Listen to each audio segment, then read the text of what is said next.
Ah, no, no era así. Entonces, estábamos en... No, no vamos a encontrar dónde andamos. Voy a quitar el video para que no me esté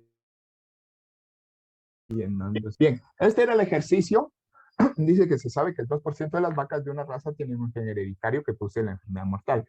Si una vaca tiene 350, si una finca, perdón, tiene 350 vacas de estas, determinar la probabilidad de que menos de 3 vacas tengan el gen, que entre 3 y 6 vacas tengan el gen, o que más de 6 vacas tengan el gen. Aquí usted sabe que hay dos respuestas, que tengan el gen de la enfermedad o que no lo tengan. Pero como la probabilidad de éxito es muy baja, ¿no? Si X es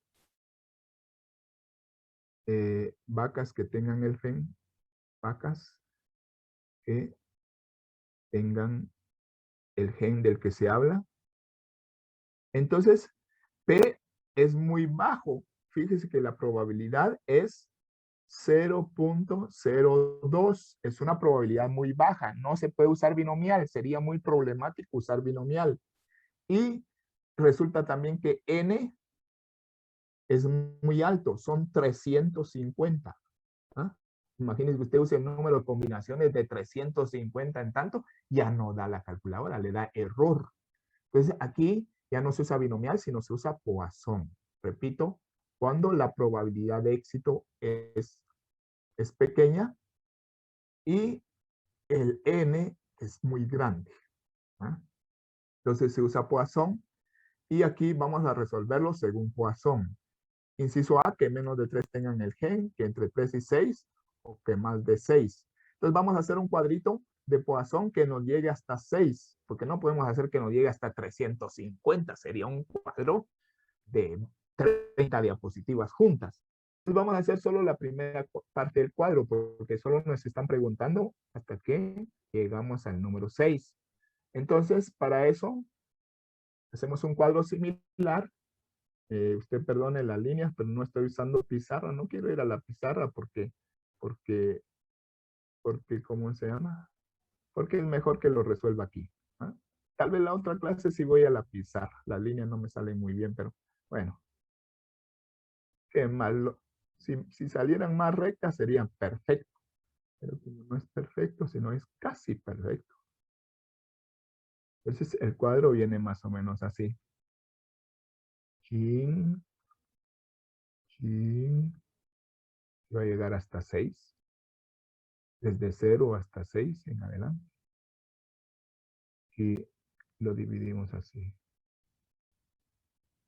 Entonces aquí es el valor que toma X.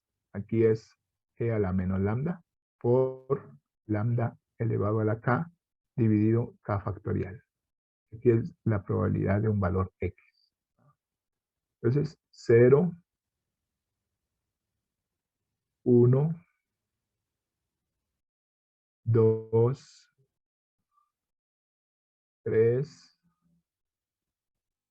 4, hubiera insertado un cuadro a ustedes, 5, 6, que no resulta muy chiquito. Bueno, aquí hay que se vaya. Lambda es, según nuestra fórmula, n por p. Como usted sabe, n es 350, número de vacas, y p es 0.02. Entonces, lambda va a ser 350 por 0.02.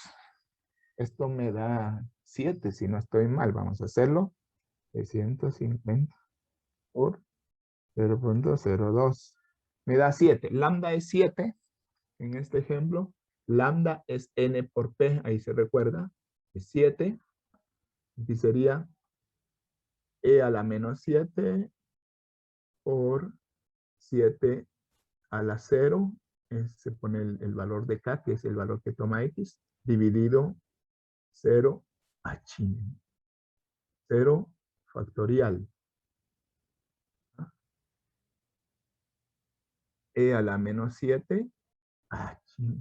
a la menos 7, vamos a poner de una vez el menos 7 aquí, por 7 a la 1 dividido 7 factorial,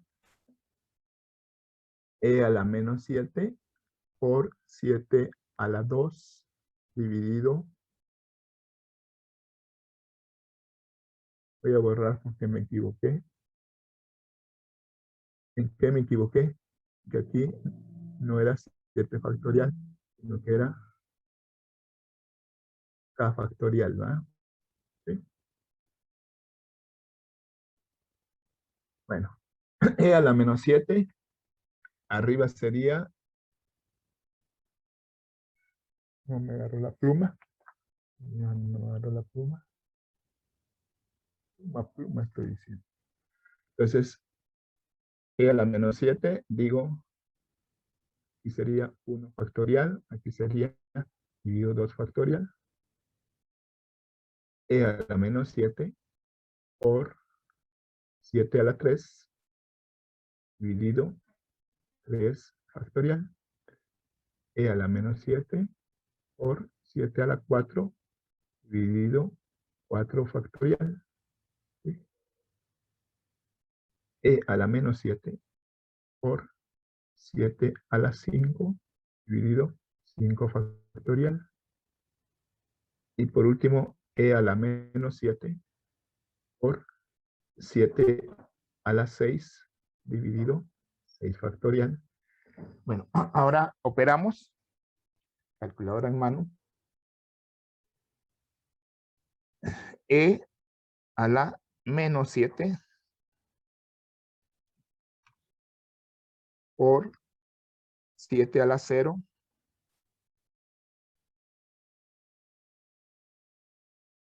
entre 0 factorial. Me da 9.11 por 10 a la menos 4. Eso se escribiría, si usted está operando, 0.00091. ¿Ah? Este es 9.1 por 10 a la menos 4. 1 a la menos 2 a la menos 3 y a la menos 4. Bueno, la otra sería e a la menos 7 elevado a la menos 7 por 7 elevado a la 1 entre 1 factorial. Me da 6.83 por 10 a la menos 3. 6.83 por, perdón, 6.38 por 10 a la menos 3. 6.38 por 10 a la menos 3 sería 0.00 y 638.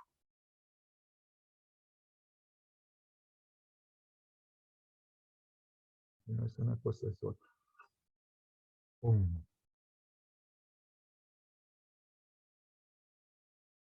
Bueno, el siguiente. E a la menos 7 por 7 a la 2 entre 2 factorial. Me da 0.02234.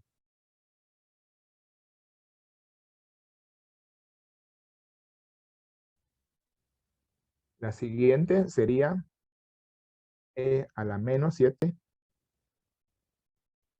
por 7 a la 3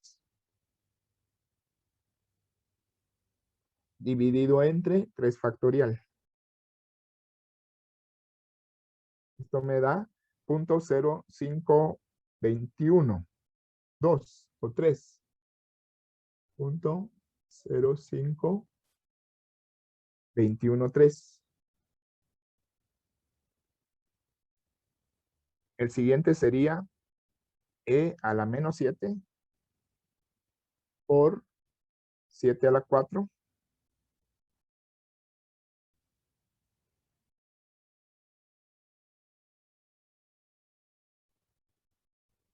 dividido entre 4 factorial. me da 0.0912.3.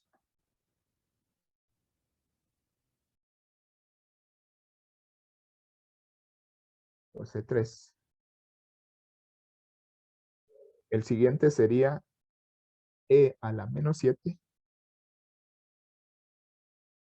por 7 a la 5 dividido entre 5 factorial. Me da 0.12772.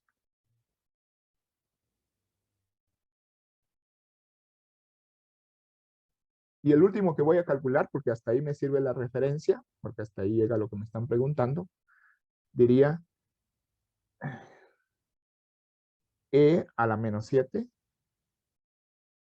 por 7 elevado a la 6 dividido entre 6 factorial. Y esto me da 0.1490.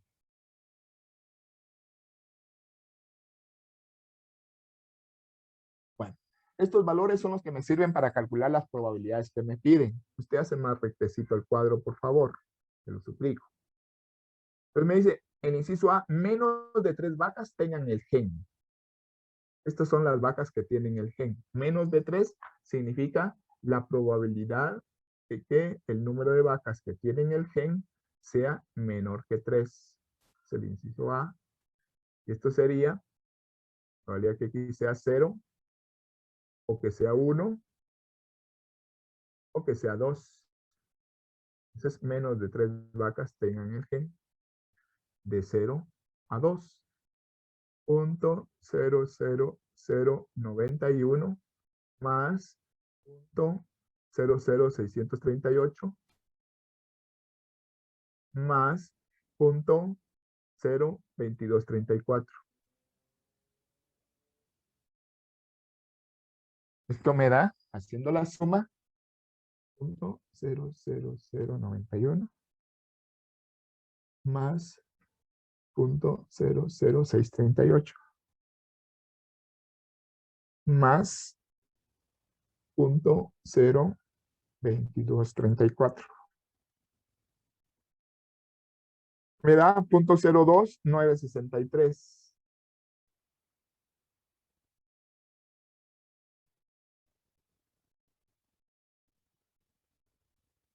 Esa es la probabilidad de que menos de 3 vacas tengan el gen. El inciso B dice, entre 3 y 6 vacas tengan el gen. Entre 3 y 6 vacas tengan el gen.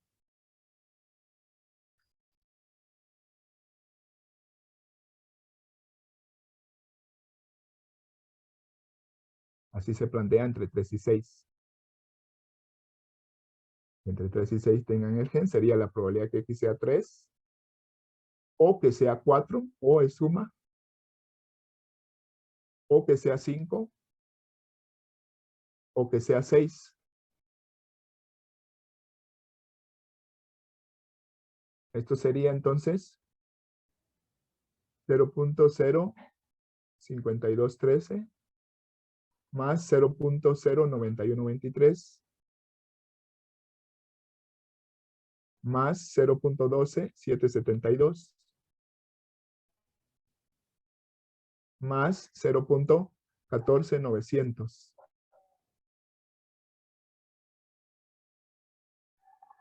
Sumamos esto, pues 0.5213 más 0.09123 más 0.12772 más 0.14900. Me da 0.42008.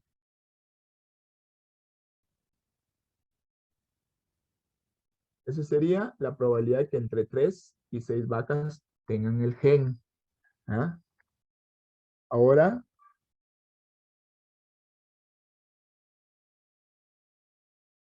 veremos qué dice el otro inciso. Más de 6 vacas tengan el gen. Más de 6 vacas quiere decir todos los números que vienen de aquí en adelante, más de 6 vacas. ¿Sí? Entonces, más de 6 vacas, el inciso C, como no sabemos hasta dónde llega, entonces lo agarramos a la inversa, por complemento. La probabilidad que X sea mayor que 6 es igual a 1 menos la probabilidad que X sea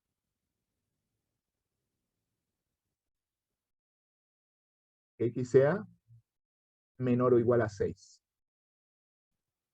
¿Sí? O sea, menor o igual a 6 es la suma de estas probabilidades. Yo le voy a poner esta suma de estas probabilidades, no va a dar 1 porque falta todo el resto que no está incluido ahí. Entonces, cuando yo tengo la suma de estas probabilidades, digo, punto 0.00091 más punto 0.0638 más punto 0.2234 más punto 0.5213 más punto 0.9123 más punto 12.772 más punto 14.900. La suma de todos estos valores me da 0.44971. Quiere decir que aquí yo diría 1 menos todos estos que son menor o igual a 6. ¿Sí? 1 menos esto me dan lo que a mí me está pidiendo, que es de ahí en adelante. Entonces 1 menos punto 44.971. Eso me da 0.55029.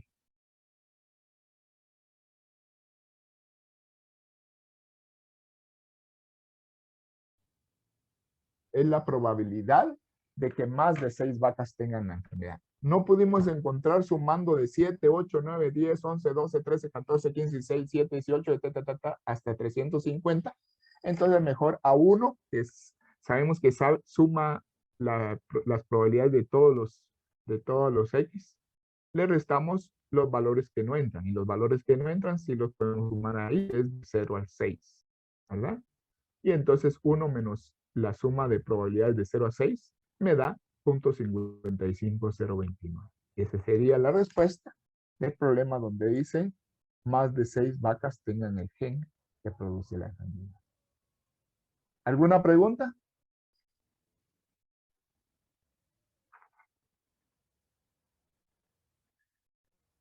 Bueno, no le escuché casi, pero espero que haya dicho que no tenía preguntas.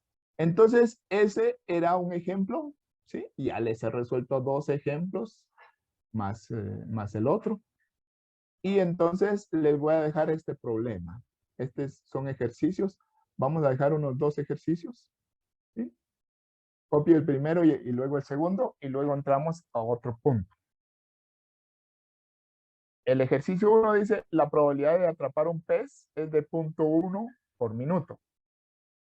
0.1 por minuto. Aquí es un evento que se da en el tiempo. Recuerden, eventos que se dan en el tiempo también representan distribución Poisson. Eventos que se dan en el tiempo. O eventos que tienen una probabilidad baja y un número de ensayos realmente alto. Entonces aquí la probabilidad de atrapar un pez de 0.1 por minuto. Inciso A, ¿cuál es la probabilidad de que un pescador atrape 5 peces si pesca durante 1 hora? La probabilidad de que no atrape ninguno y la probabilidad de que atrape 15. Ese inciso lo tienen que resolver en forma obligatoria para el día miércoles. Y hay otro inciso que ese ya no sería obligatorio, ya sería como reto nada más para que usted lo trate de resolver. Entonces, copien ese, repito, lo verificamos el día miércoles. Ahora dice, punto 1 es la probabilidad de atrapar un pez por minuto. Entonces, ¿cuál es la probabilidad de que un pescador atrape 5 peces si pesca durante 1 hora? ¿Cuál es la probabilidad de que no atrape ninguno? Y la probabilidad de que atrape 15. Háganlo. Si no lo pueden hacer, entonces vemos las dudas que tengan el día miércoles. Pero intenten hacerlo. Y ese sería el inciso 1, el problema 1, perdón, 3 incisos.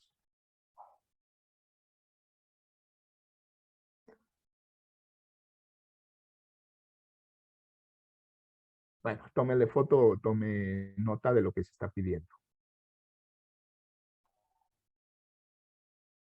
El problema 2 es este. Si un banco recibe en promedio 6 cheques sin fondo por día, son eventos que están sucediendo en el tiempo otra vez. 6 cheques sin fondo por día. ¿Cuáles son las probabilidades de que reciba? Inciso A, 4 cheques sin fondo en un día dado. Inciso B, 10 cheques sin fondo en cualquiera de 2 días consecutivos. Ese ejercicio no tiene obligación de resolverlo, pero se lo dejo para inquietarlo, para que pruebe a ver si lo resuelve. De nuevo lo copian. Eso nos daría más elementos de Poisson. Yo les voy a hacer subir a más tardar el miércoles una hoja de ejercicios también, ya del curso de estadística, la hoja completa, más tardar el día miércoles. Y entonces copien este ejercicio. Bien, esos 2 ejercicios entonces trate de resolverlos. Si no los puede resolver, por lo menos va a tener dudas de que lo intentó y en dónde se quedó. Y va a poder preguntar el día miércoles. Pero sí trate de resolverlos.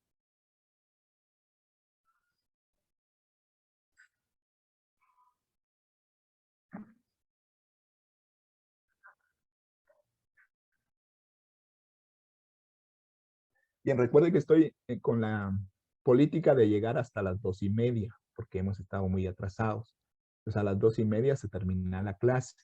De manera que si se termina la sesión, nos volvemos a conectar unos 5 o 10 minutos más. ¿Sí?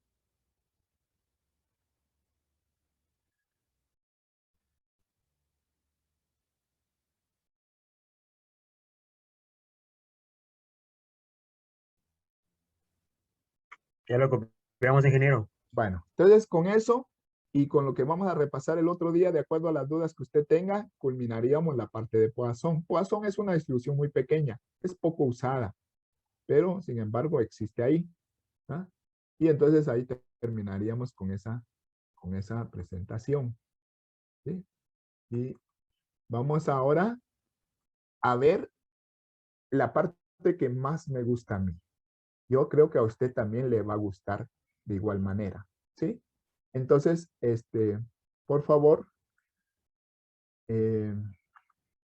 ahora ya hemos visto distribuciones de probabilidad para variables discretas, que era una parte del tema, para variables discretas.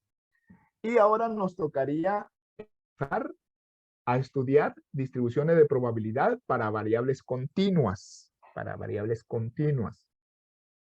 Recuerde que las variables discretas son aquellas que toman valores enteros únicamente.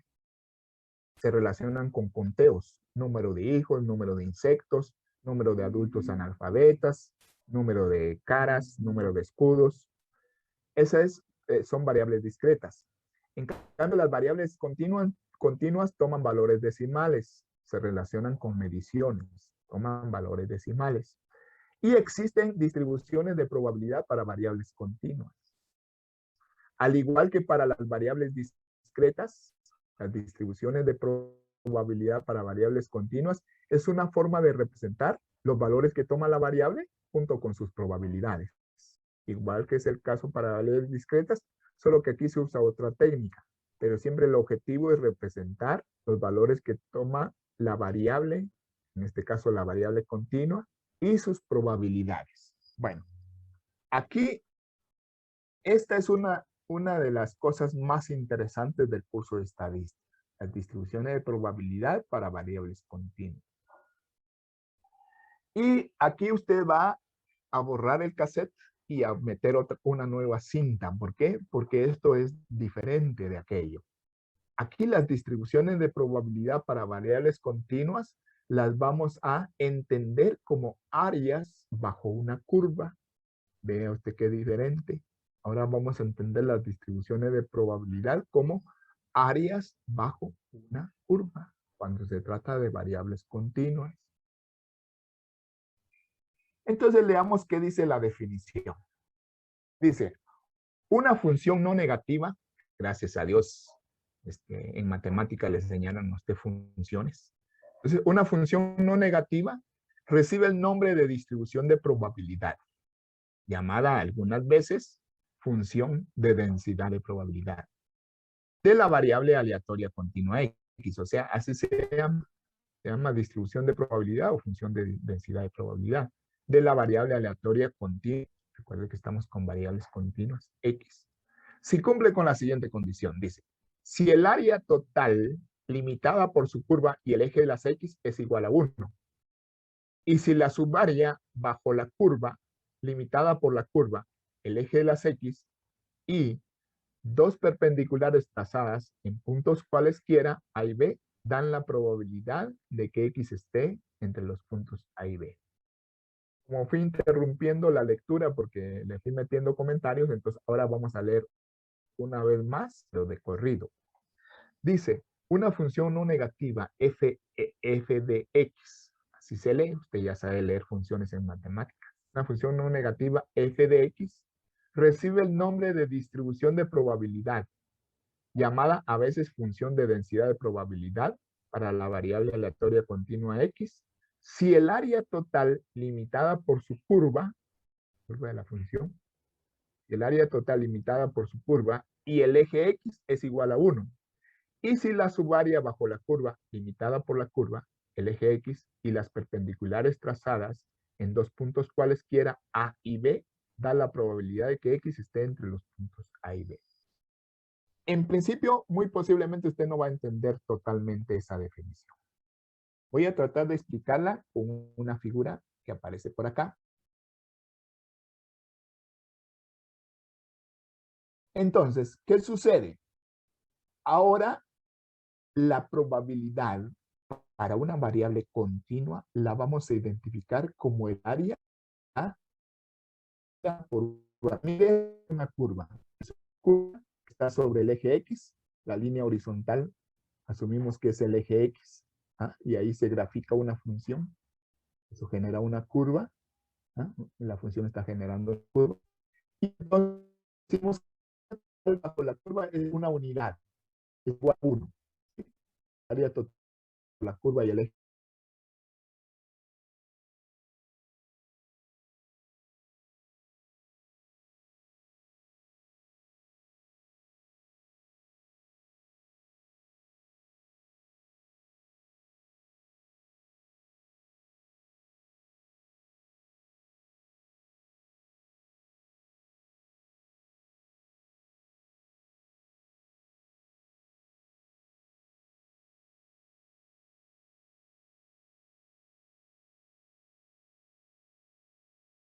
Resultado.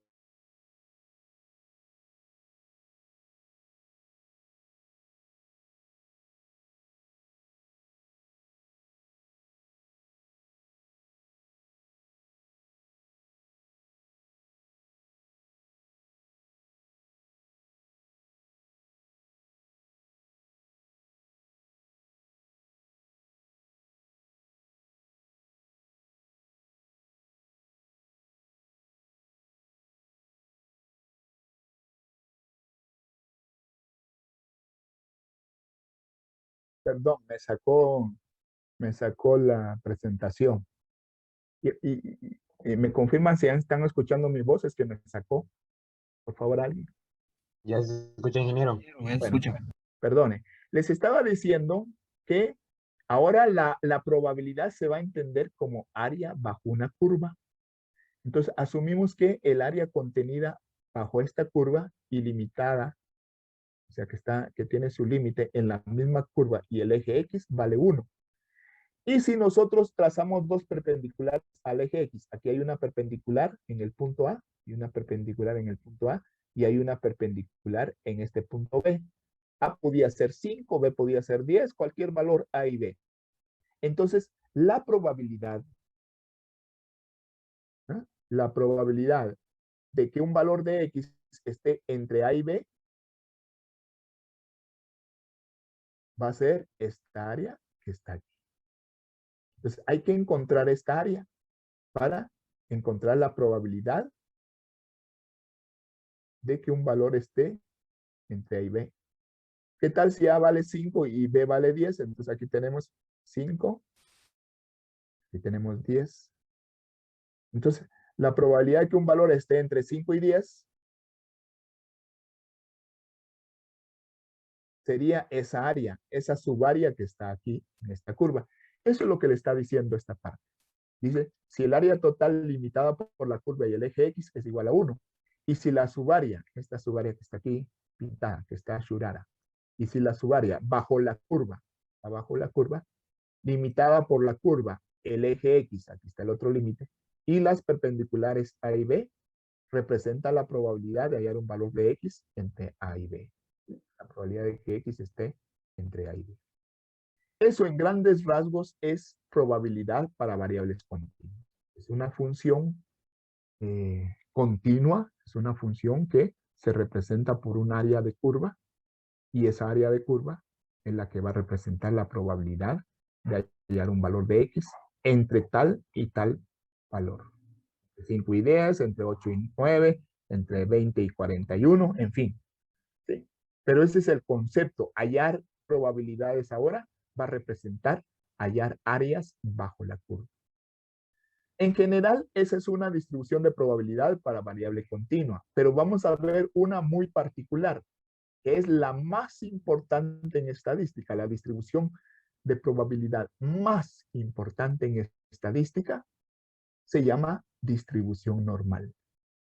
¿Sí? Se llama distribución normal.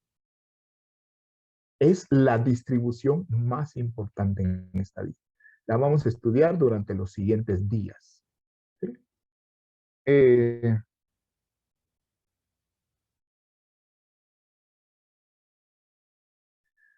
Dice, la distribución normal es la distribución más importante de probabilidad en estadística. Y los parámetros que usa la distribución normal son la media y la desviación estándar. La media se representa por mu y la desviación estándar se representa por sigma. ¿Se recuerda cómo se representan esos parámetros? Son parámetros. Parámetros refieren a una población, por eso están representados con letras griegas. Entonces, voy a regresar la diapositiva y le voy a preguntar a Cristian Catú. Cristian Catú, dígame cuáles son los parámetros que representan la distribución normal.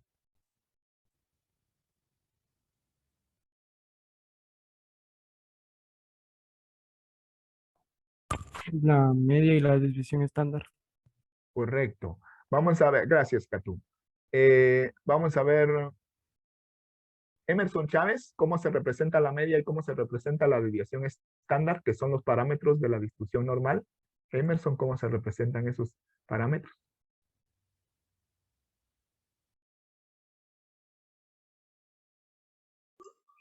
Con sigma, ¿Y con qué el otro? signo sigma. ¿Y cuál otra? Eh, La media, ¿cómo se representa? La media como parámetro. no me recuerdo, ingeniero. Solo el Yo signo. voy a regresar al primer examen parcial, porque eso ya lo vimos en el primer examen parcial. Vamos a ver que salve ahí el honor del grupo Glendy Estrada. ¿Cómo se representa el parámetro de la media y la desviación estándar? Glendy creo que le gusta contestar en el chat. Vamos a ver el chat. Chat. Naranja, no hay nada en el chat. Chin, chin. ¿Quién va a salvar el honor del grupo? Letra mu. Dice Estuardo. Bueno. Bueno, entonces pónganle atención porque es lo que acabo de decir. Es lo que acabo de decir. ¿Sí? Entonces, mu, ¿verdad? Bueno, está bien. La distribución normal es la distribución de probabilidad más importante en estadística. Y los parámetros de la distribución normal son la media, que usted sabe, si no sabe lo regreso al primer parcial y le vuelvo a hacer examen parcial. Sabe que la media se representa por mu, la media como parámetro. Y la desviación estándar se representa como sigma. Esos son los parámetros de la distribución normal.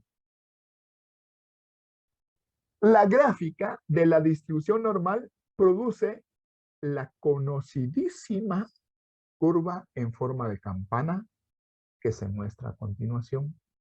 Entonces, la distribución normal se representa por una curva que tiene la forma de una campana. Así se representa la distribución normal, por esa gráfica. Y esa gráfica se llama campana de Gauss. En cualquier libro de estadística, lo primero que usted va a encontrar es la campana de Gauss. Es tan importante que algunas veces se usa como un icono para representar la ciencia estadística, la campana de Gauss. La campana de Gauss es la que usted tiene enfrente. ¿Sí? Es una curva simétrica.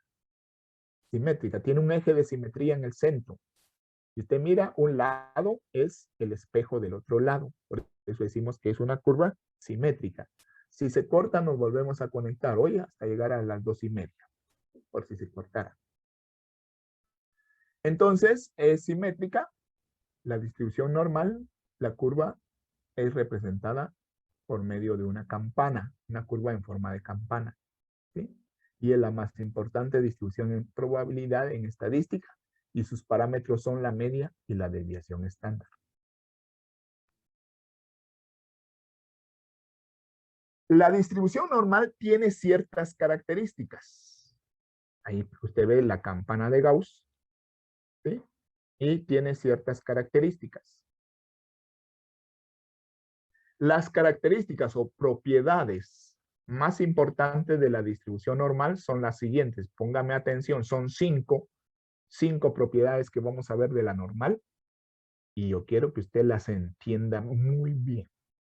Eso va a ser para que usted, si usted quiere entender el curso de investigación agrícola, aquí empieza investigación agrícola. Aquí empieza su punto en la distribución normal. Primera característica, es simétrica con respecto a su media. ¿Qué quiere decir eso? La media de la distribución normal está situada aquí, mire, donde está esa línea vertical que está dibujada. Entonces, ahí está representada la media. Y la distribución normal es simétrica con respecto a la media. Quiere decir que es igual del lado izquierdo con el lado derecho. Y lo que está dividiendo esas dos partes iguales es la media. ¿Sí? Quiere decir que en esencia nosotros vamos a chin chin. Vamos a chin chin. No me da esta chin chin. Bueno, en esencia vamos a representar la media aquí, en medio. ¿Sí? En medio vamos a representar la media aquí. Vaya a ser. Bueno, ahí está. La media es este punto y este punto representa un eje de simetría. La distribución normal es simétrica con respecto a su media. ¿Sí? Bueno. Acuérdese de esa característica. Acuérdese, por favor. Característica número 1 es simétrica con respecto a su media. 2. Característica número 2, la mediana